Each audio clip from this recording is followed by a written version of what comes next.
والسلام على عبد الله ورسوله نبينا محمد وعلى آله وصحبه أجمعين أما بعد. So we continue with Kitab al-Tahara from Bulugh Maram, and most specifically Wudu. There is one benefit that I neglected to mention regarding the siwak. The hadith لولا أن أشق على أمتي لأمرتهم بالسواك مع كل وضوء.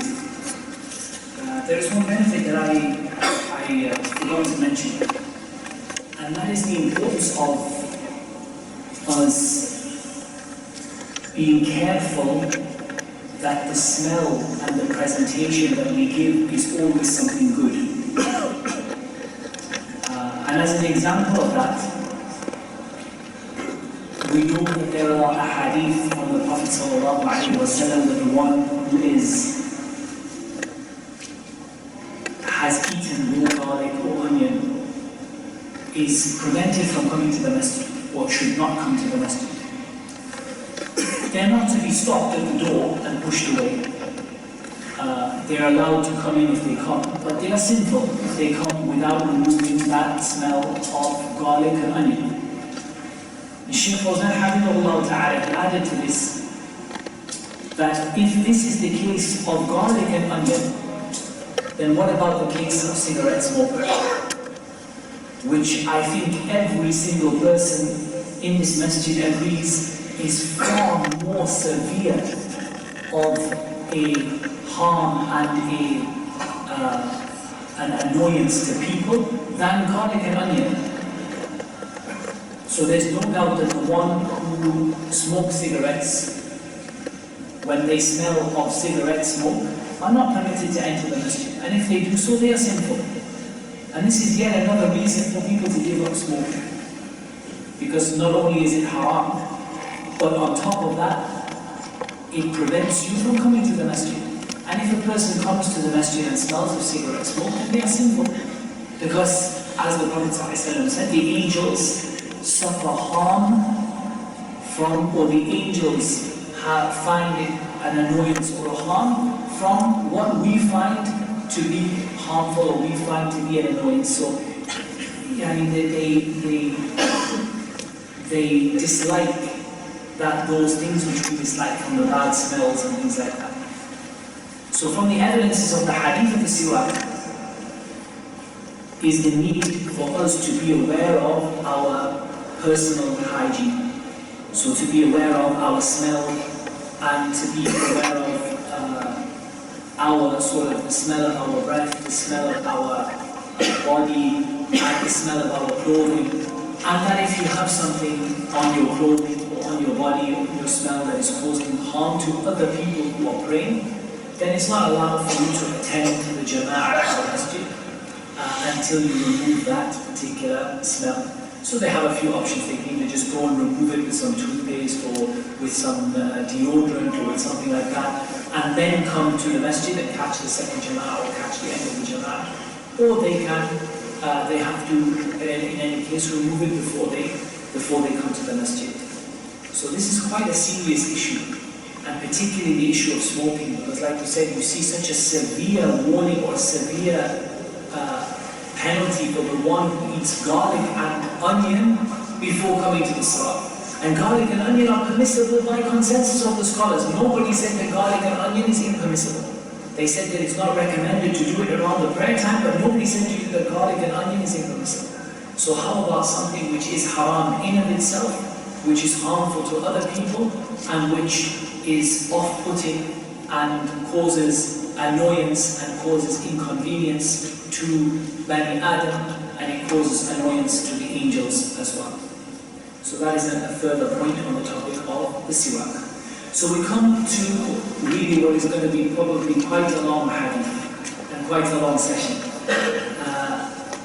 And Al-Hafidh ibn Hajar rahimahullah ta'ala, he gave precedence to this hadith, the hadith of which is coming up of Humran radiallahu ta'ala anhu, from Uthman. And this hadith of Humran is regarding the full description of the wudu of the Prophet sallallahu alaihi wasallam. So we'll read the hadith first of all, and then from then on we will explain the hadith piece by piece. وعن حمران أن عثمان رضي الله عنه دعا بوضوء فغسل كفيه 3 مرات ثم مضمض واستنشق واستنثر ثم غسل وجهه 3 مرات ثم غسل يده اليمنى إلى المرفق 3 مرات ثم اليسرى مثل ذلك ثم مسح برأسه ثم غسل رجله اليمنى إلى الكعبين 3 مرات ثم اليسرى مثل ذلك ثم قال رأيت رسول الله صلى الله عليه وسلم توضأ نحو وضوء هذا متفق عليه. So this hadith is متفق عليه narrated by Bukhari and Muslim from Humran. Humran is Mawla Uthman. Humran is Mawla Uthman. So he is the Mawla of Uthman. What does it mean when we hear? We hear about the ahadith, Mawla of so and so. What it means is that Humran was a slave and he was freed by Uthman radiallahu ta'ala anhu.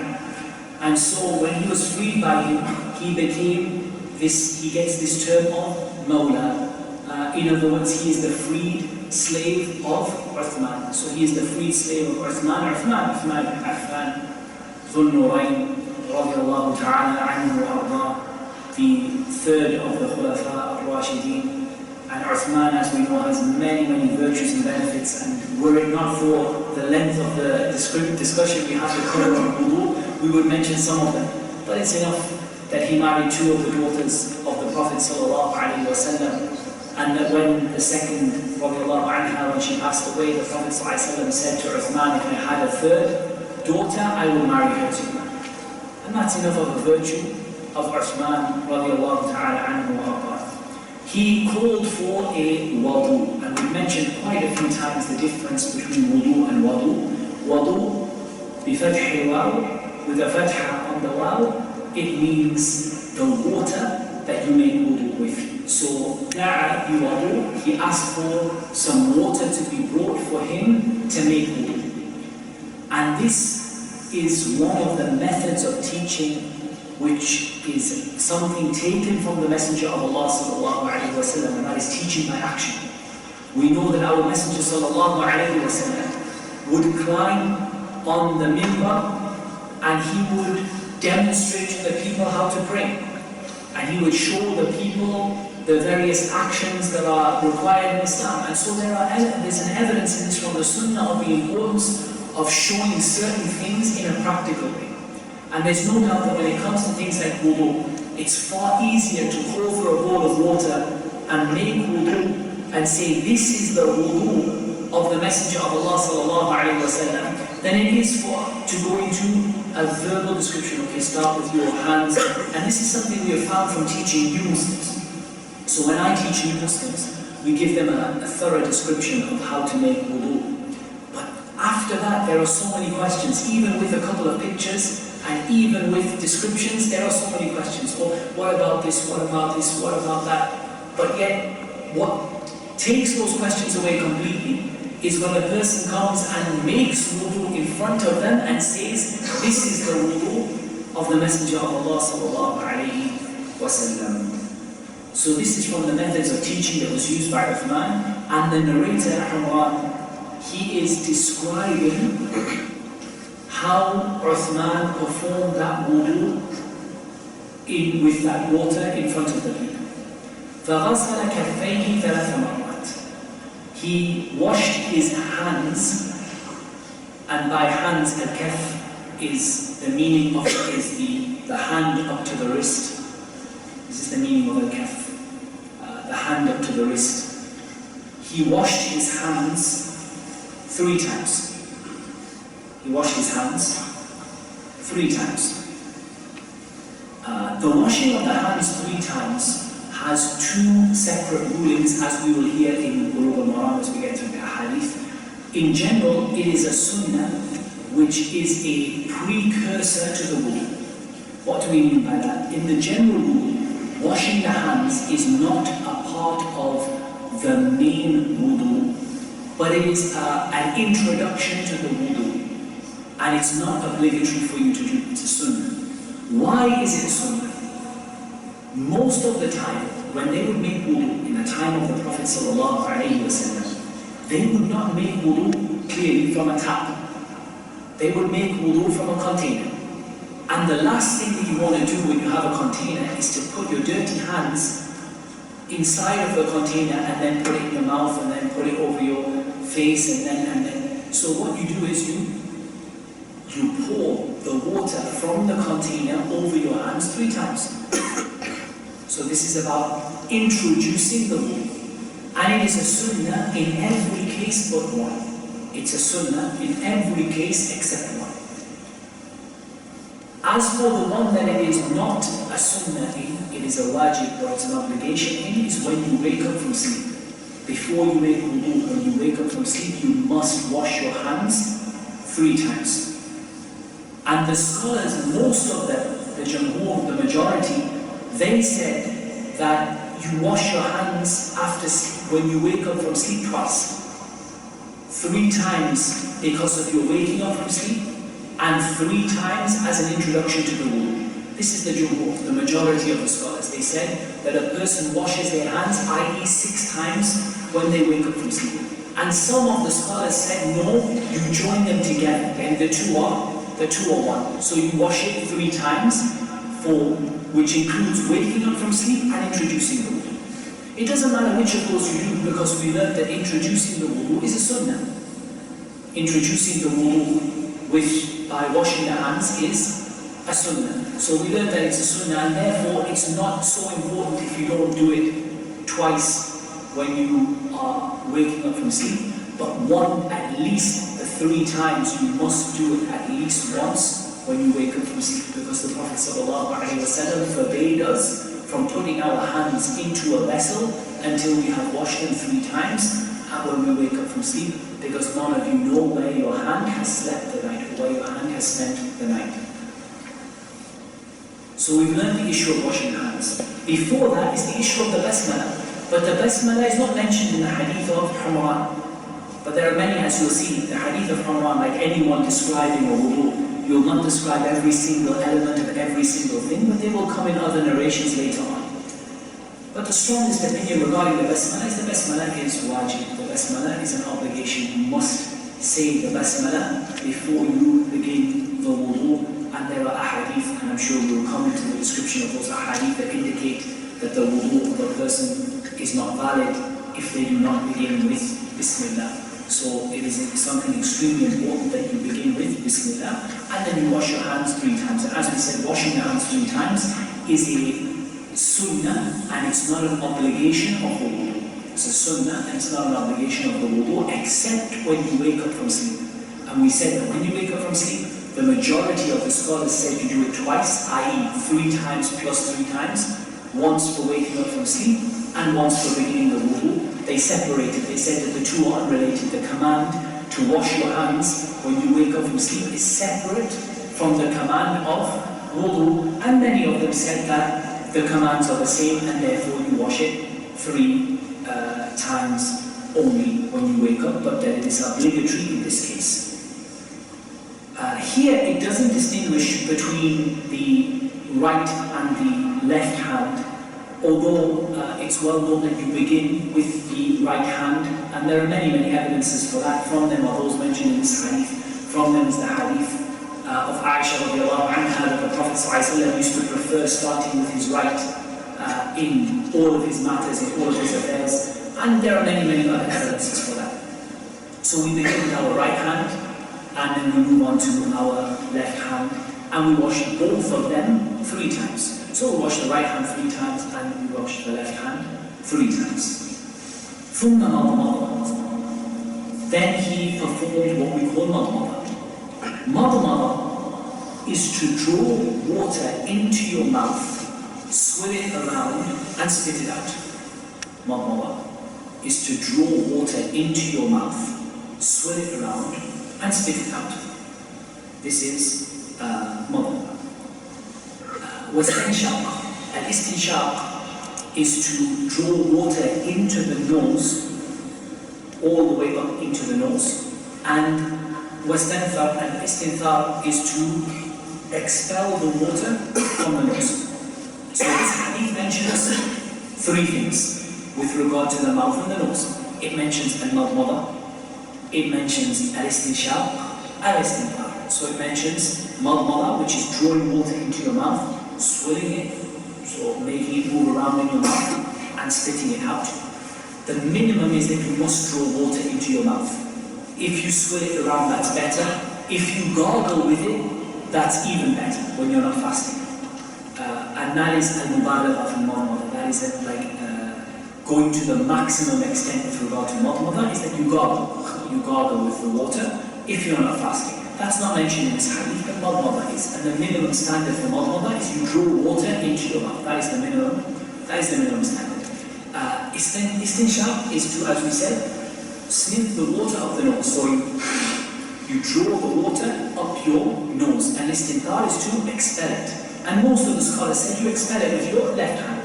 You expel it with your left hand because in general the right hand is used for things like putting perfume on, cleaning, things like eating, things that are associated with good things. And as for getting rid of the nasty stuff, that's associated with the left hand. So many of the scholars said that you expel the water with the left hand, i.e.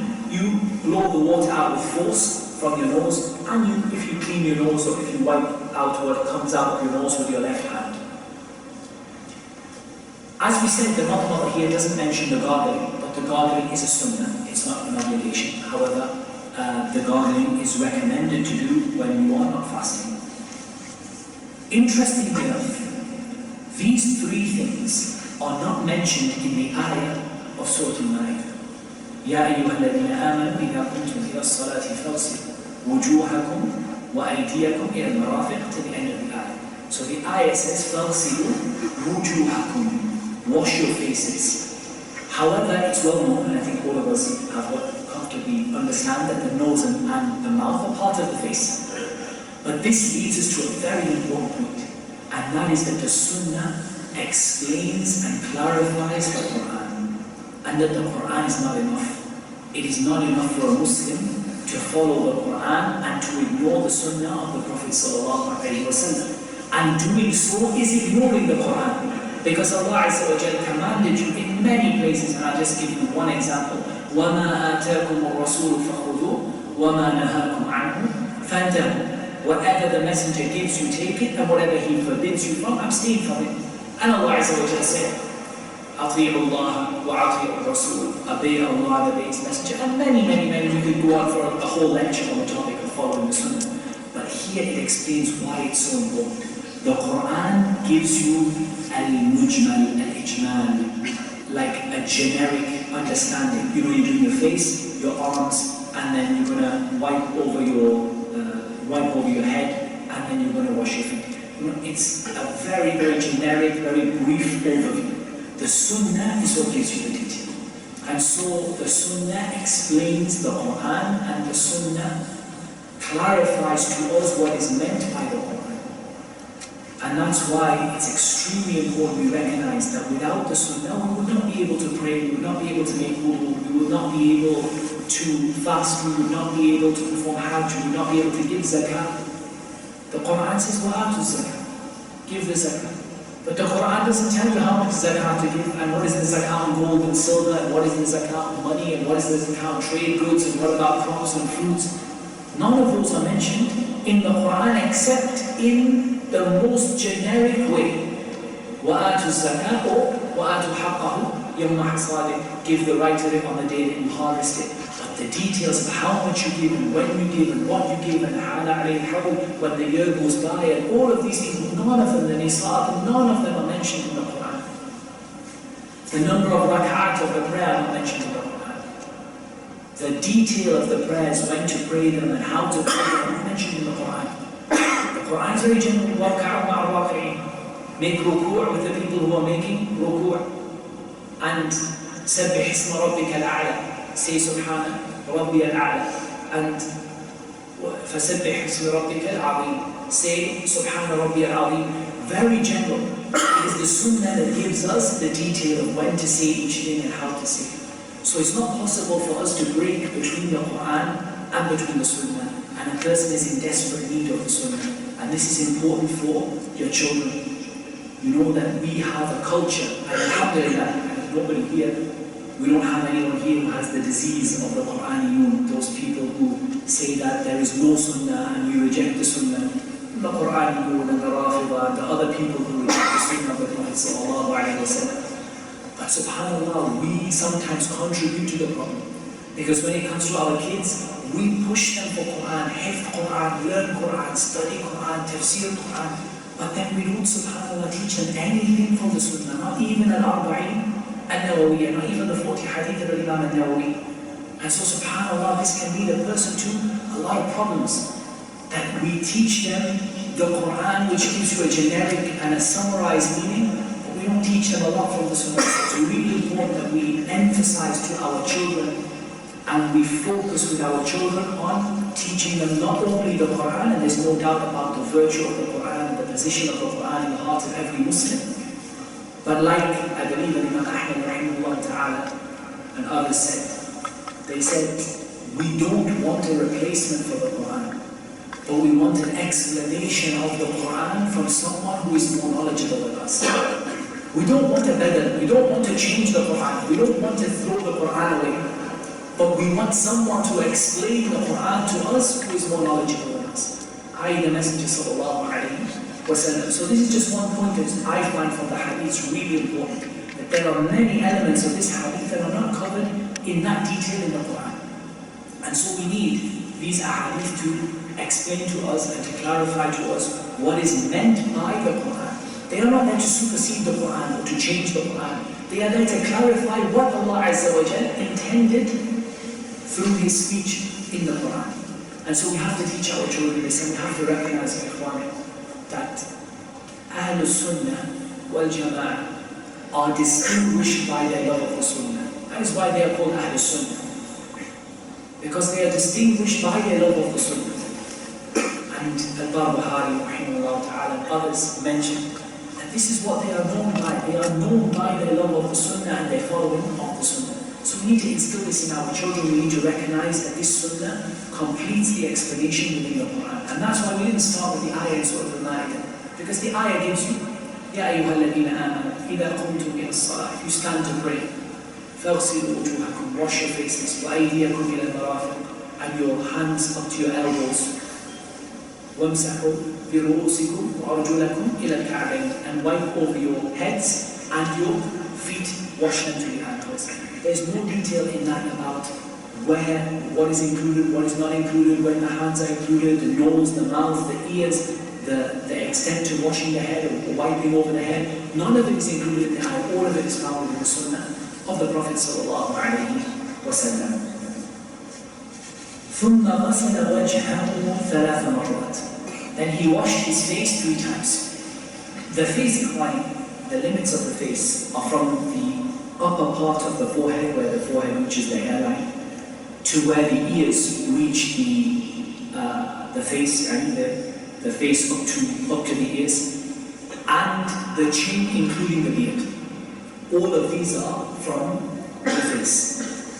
ثُمَّ غَسَلَ وَجْهَهُ ثَلَاثَ مَرَّاتٍ. Before that, this hadith doesn't mention the way of madmada and istinshaq and istinfar.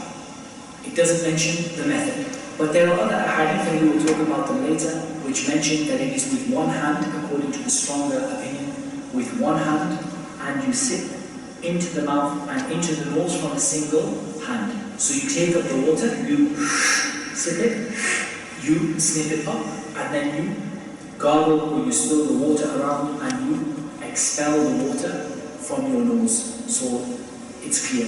Whether you change the order slightly, this is the correct order. The madmada, then so the bringing of the water into the mouth, then the bringing of the nose, then the expelling from the nose to the mouth. However, if you did mix the order in terms of the washing of the face, it would make your wudu invalid.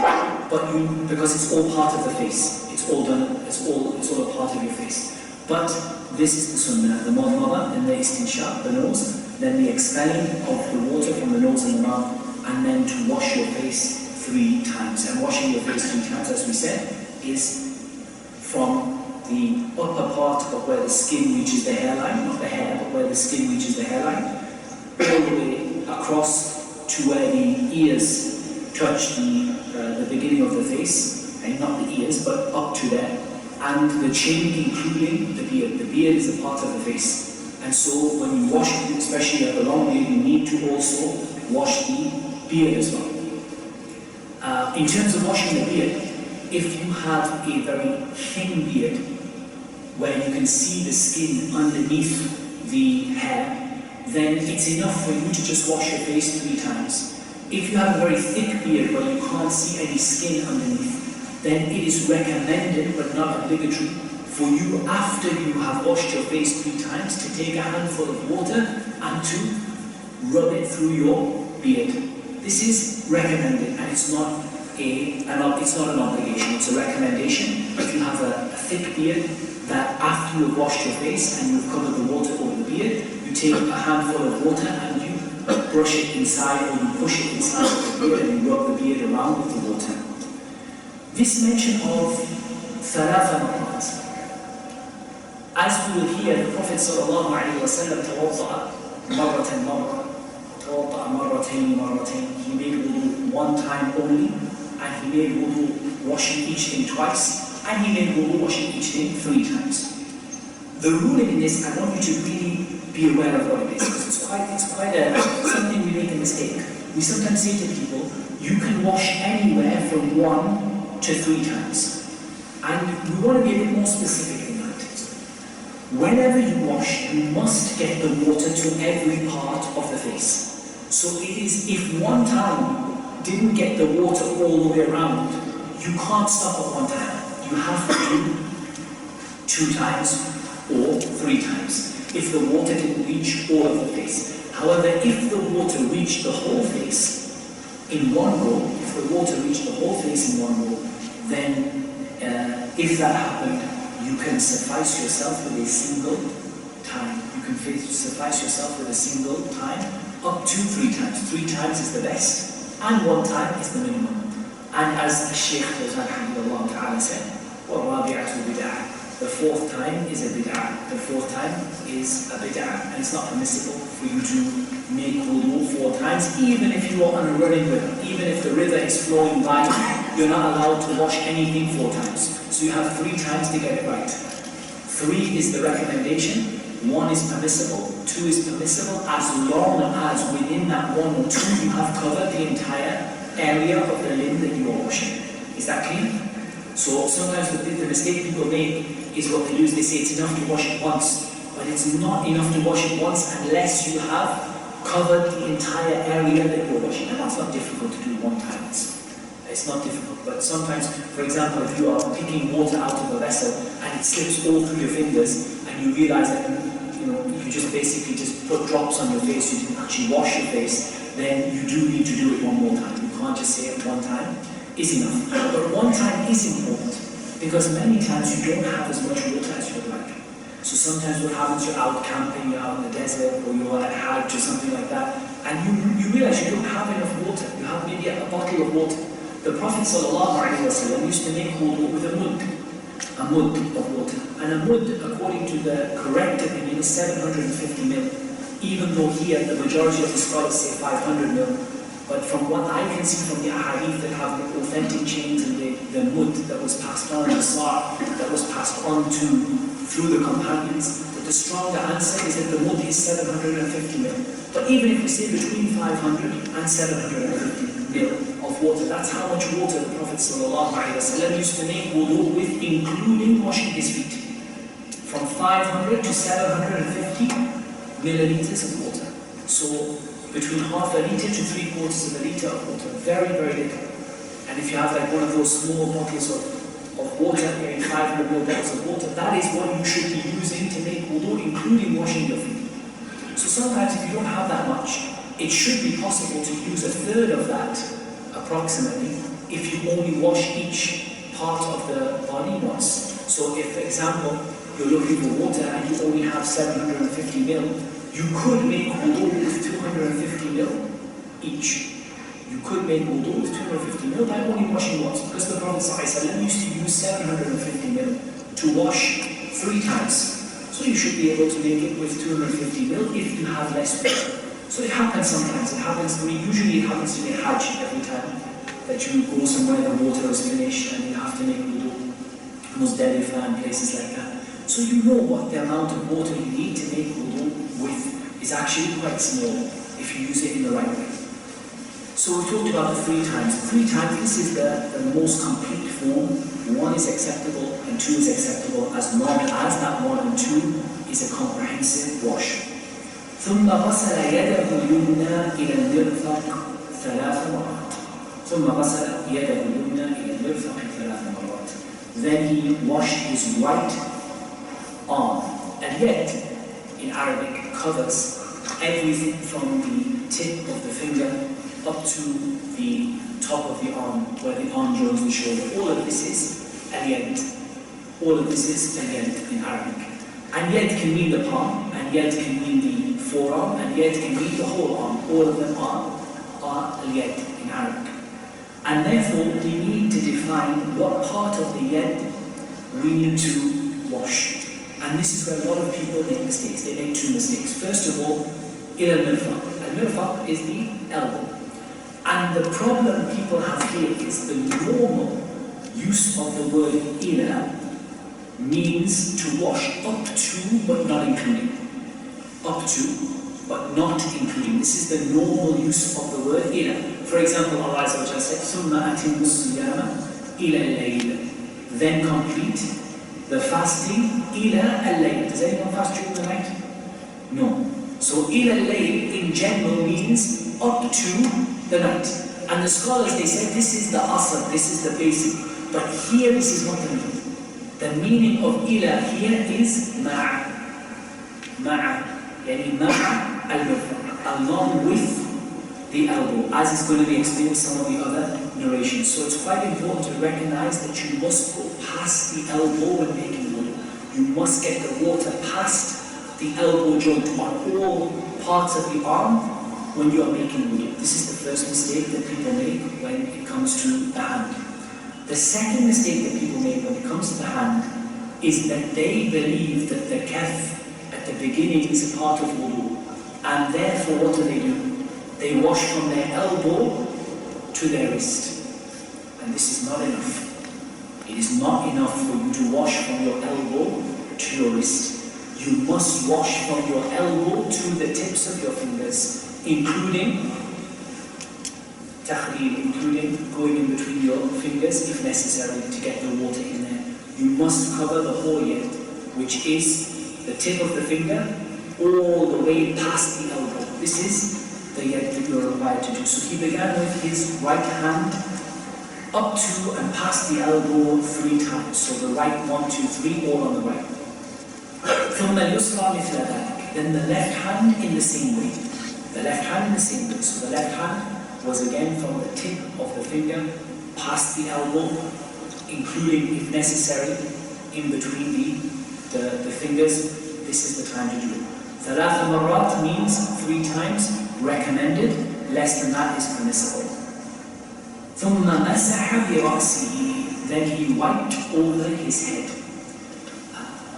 Shaykh Rahimahullah, he mentioned something very nice about this. He said, why do we include the ma in bira'sihi? Because as you know, the word masaha, you can use directly in Arabic. For those who speak Arabic, you can say masaha ra'sahu.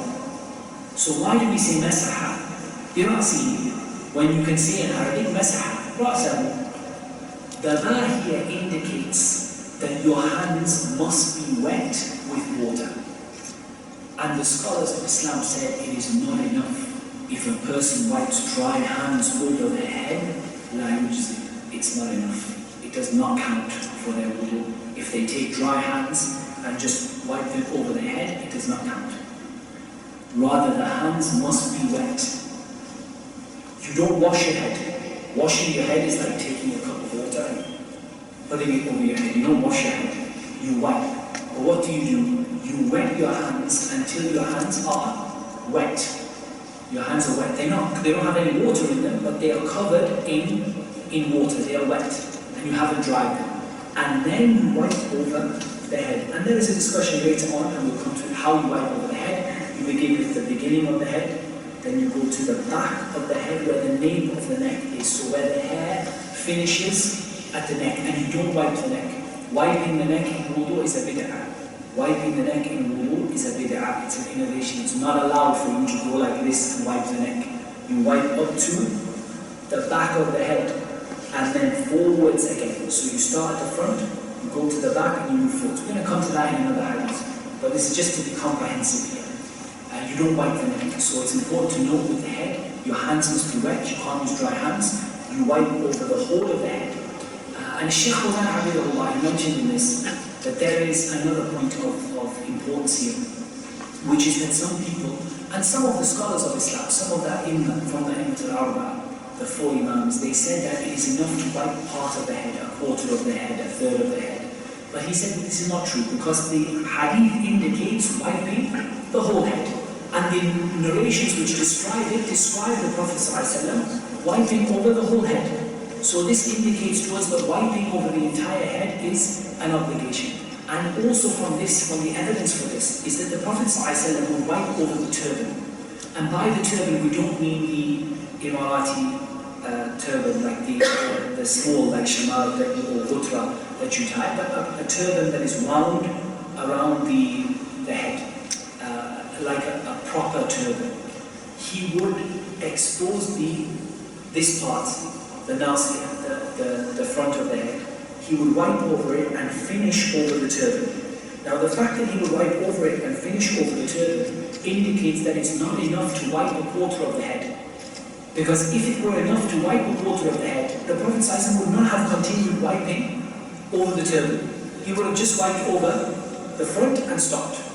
But the fact that he wiped over the turban indicates that it's an obligation to wipe over the entire head. So your hands have to be wet, you have to go in. It's a sunnah to start the beginning to the end to the beginning. But as long as you wipe over the whole head, then this is enough to fulfill the obligation, to wipe over the whole head. And I'm sure we'll come to some questions over that in al-khimar. We said that the rajih, the strongest opinion is that there is no, it's better not to wipe over the headscarf, it's better not to wipe over the ghutwa or the Emirati style turban. It's better that you only wipe over what is considered to be a proper turban. And that is khuruj al-khilaf, to get out of the ikhtilaf and to stick with the majority of the scholars and to avoid your wudu becoming invalid. It's better that you don't wipe over the headscarf or over the ghutwa or over the Emirati style turban, but instead of that you only wipe over for that, and that I'm sure we'll talk about that later on. But we understand the wiping over the head. ثم غسل رجله اليمنى إلى الكعبين 3 مرات. Then he washed his right foot up to the ankle bone 3 times. Al-Ka'b is the ankle bone. It's where the foot joins the shin. So at the end of the shin, and at the end of the leg, where the foot joins, you have a bone that sticks out, sticks out on the outer part of your foot. This is the ankle bone. And again, the meaning of ila al-ka'bayn is past al-ka'bayn, ma' al-ka'bayn, with the ka'bayn as well. So you must include that little bone as well and wipe over. When it comes to washing the feet, we're going to hear, probably talk about the hadith, water the people who leave out their heels from the hellfire. So it's quite important that when you wash your feet, you bear in mind a number of things. First of all, when you wash your feet, that you wash them thoroughly so that the whole foot is wet. That includes 2 key points that people miss. People miss the ankle bone, and people miss the bottom of the heel.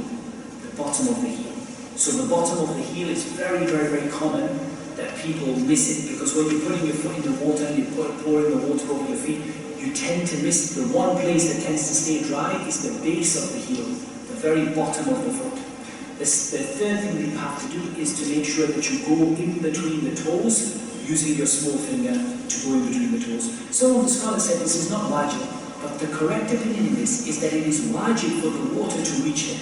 So if you happen to have really wide toes where the water reaches there, then it's only a sunnah for you to do it. But if the water doesn't reach and your toes are very much like together, and the water only reaches if you use your finger, then it's wajib for you to use your finger, because the water has to reach the entire foot, including between the toes. It's also useful to point out at this point for the ladies, and sometimes for the men, that if there is anything that prevents water from reaching the foot or the hand, like nail varnish, or the face, like makeup, then it needs to be removed.